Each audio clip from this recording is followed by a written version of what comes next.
Զրուցում ենք փաստաբան Սերգեյ Հարությունյանի հետ։ Փաստորեն ստացվեց, որ կիրակի օրը մարդիկ գնացել էին եկեղեցի պատանիները աղոթք անելու, սուրբ հաղորդություն ստանալու, բայց փոխարենը ստացանք այն, որ այսօր եղբայրներից մեկը նաև կալանավորվեց։ Այս իրականությունը առհասարակ ինչի մասին է, սա որևէ կերպ տեղավորվում է իսկապես իրավական հարթության մեջ։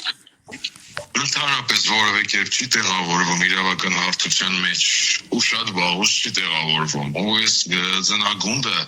ապօրինությունների, քաղաքական հետապնդումների, բռնաճնշումների, հակաեկեղեցական արշավի, մարդկանց դեմ ինչ-որ շինծու հանրավի քրեական վարույթներ հարուցելու, այս ձնագունդը գնալով մեծանում է եւ մենք տեսնում ենք, որ որքան մոտենում են ընտրությունները, որքան ներկայիս վարչախումբը գործում է իր հեղինակությունը,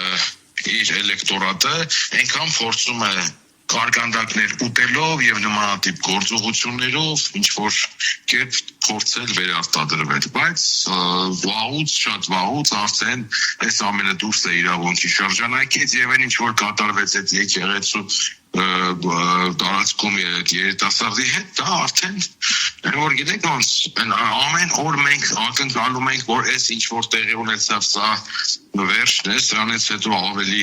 ապօրինություններ, ավելի սարսուռ դեպքեր չեն լինի, բայց մենք գնալով ականատես ենք լինա, որ չէ, իրենց ֆանտազիան ասահման է եւ ամենից սպասելի է։ Պարոն Հարությունյան, այդ դեպքում պայքարը որտեղ պետք է լինի եւ ինչպես պետք է լինի, եթե մենք տեսնում ենք, թե իրավական ոլորտը ինչ վիճակում է մեր երկրում եւ որոշումները ինչպես են կայացվում։ Ես մի քանի անգամ իմ խոսքում ասել եմ, որ արդեն իրավական անզորության են բերում փաստաբանական համայնքին մանավանդ այսպիսի նմանատիպ կարելի ասել քրեական վարույթներով եւ միակ ճանապարհը երկրում օրենքի եւ իրավունքի գերակայությունը վերականգնելու եւ ժողովրդավարությունը վերականգնելու դա իշխանափոխությունն է։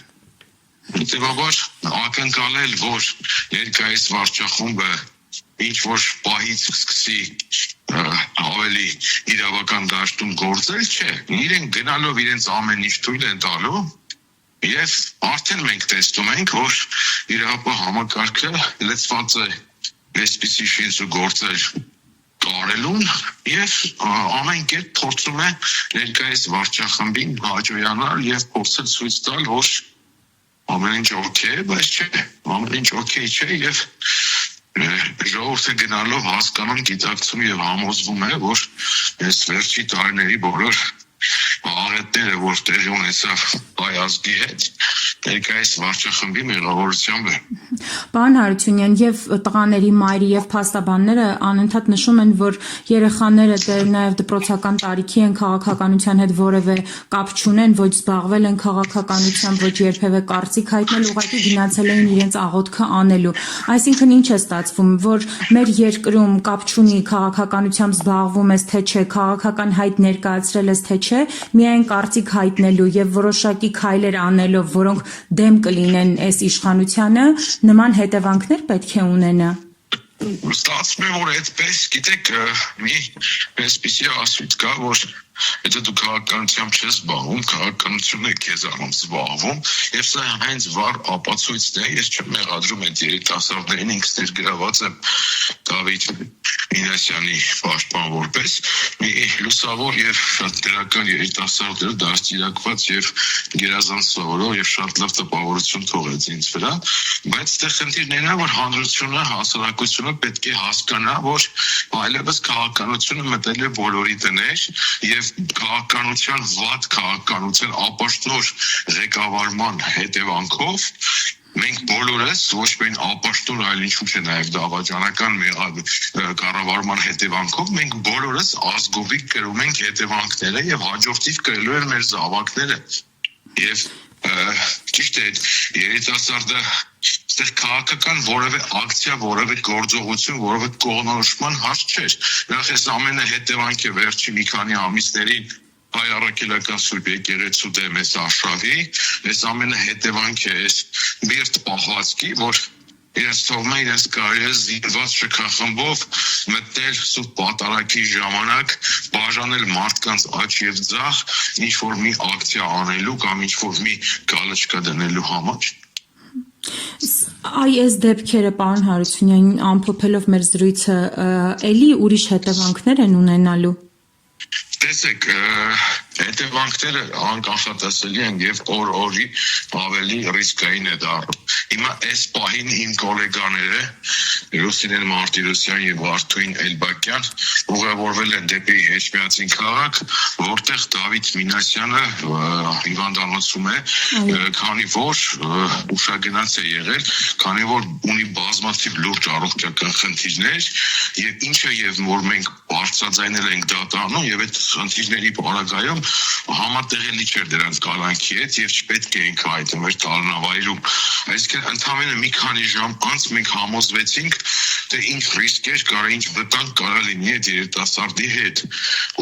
Բայց ցավն այն է, որ իրավապահ համակարգի համար այդ ամենը երկրորդական է, իրենց համար այն քննիչներ են դատախազները, որոնք այսպիսի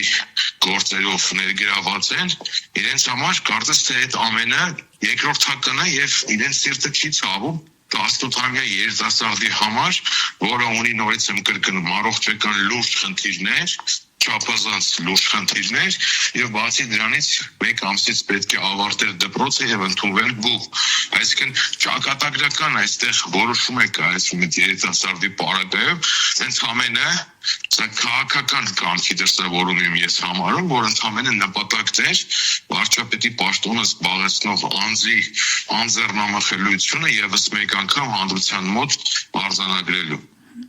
Պարոն Հարությունյան, իսկ դատարանում բոլոր այն կադրերը, վիդեոները հաշվի առնվել են, այսինքն մանրամասն քննության ենթարկվել են, որովհետև այսօր եւս էլի փաստաբաններից մեկը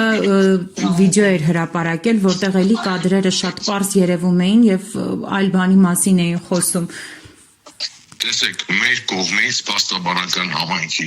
ներկայացների կողմից ովքեր ներգրաված են այդ գործով, մանրամասն բոլոր փաստաթղթերը ներկայացվել են։ Մանրամասն բոլոր տեսանյութերը դիտել ենք եւ ցույց ենք տվել, որ այդտեղ չկա որևէ քրոեն հետապնդելի արար, որ որևէ գործողություն չկա, որ ընդհակառակը երիտասարդին են հարվածում, երիտասարդն են գնում գետի։ Այդ ամենը ցույց տվել ենք, այդ ամենը արձանագրել ենք, այդ ամենը բարձրաձայնել ենք, բայց հաշվի չի առնվել։ Հաշվի չի առնվել նաև այն կարևորագույն հանգամանքը, որ երիտասարդը ուներ լուրջ առողջական խնդիրներ, որոնք կալանավայրում կարող է բերել շատ վատ զարգացումների, որը արդեն մենք այսօր նույնիսկ կալանավայր չհասած, մենք տեսանք ինչ եղավ երիտասարդի հետ։ Շնորհակալ եմ մեկնաբանության համար։